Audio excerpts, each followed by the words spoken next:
Hi, my name is Diane Tingle. I was incarcerated in 1993. I'm 52 right now. I was incarcerated in Fort Smith, Arkansas, with possession with intent to distribute. Didn't know what my next was, the impact that I would have in the future from being a walking, living sacrifice. As I was sentenced in the judicial system in Fort Smith, Arkansas, I began to realize the injustice of the justice system per se. I had 4 young children at the time. They were impacted significantly, had to go to grandparents' house. They were split up, and being convicted or being a convicted felon does tear up families, and reform does not care, let me tell you. Again, my charge was possession with intent to distribute. I spent over 8 months in Fort Smith County Jail, just sitting there, not going to court. I did get the preliminary hearing.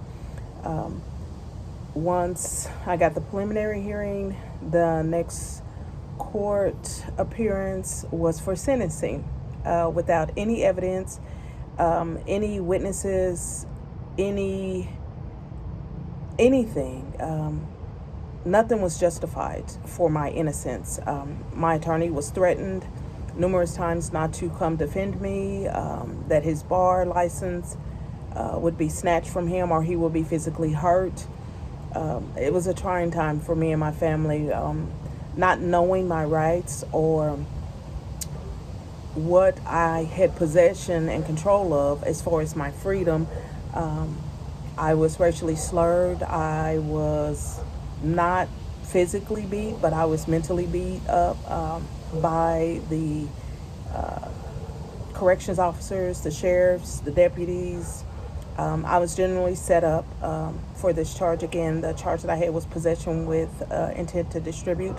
Once my case was tried in court, I was given the maximum sentence, 2 life sentences, which by the grace were taken away down to 4 with 3.5 suspended. I was still sent to the Arkansas Department of Corrections, where I witnessed a lot of rapes, unfairness, injustice. There were women getting pregnant. There were women getting killed, beat, tortured. There was inmates having sex with the COs. There were self-made abortions. Once the female unit was audited, there was over 80% women pregnant. I was not one of them, thank God.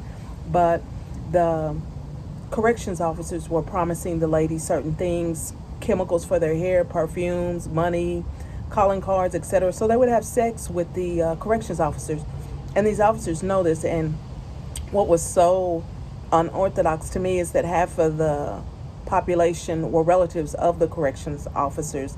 And there was a lot of craziness going on, immoral, unethical things, just impacted me mentally.